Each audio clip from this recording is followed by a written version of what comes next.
407 years ago, our fathers brought forth on this continent a new nation, conceived in liberty and dedicated to the proposition that all men are created equal.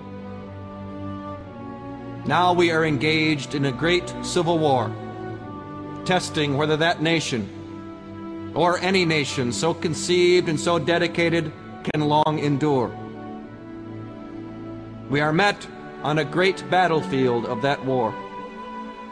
We have come to dedicate a portion of that field as a final resting place for those who here gave their lives that that nation might live.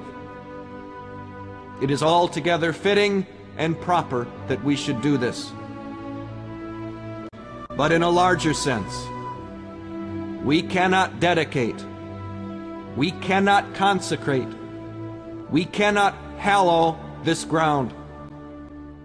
The brave men, living and dead, who struggled here, have consecrated it far above our poor power to add or detract.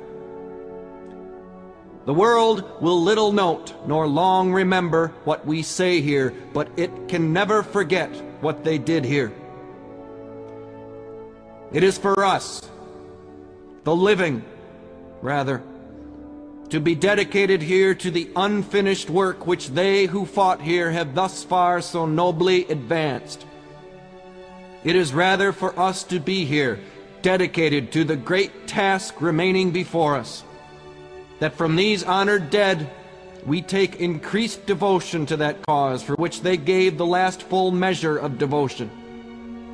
That we here highly resolve that these dead shall not have died in vain, that this nation, under God, shall have a new birth of freedom, and that government of the people, by the people, for the people, shall not perish from the earth.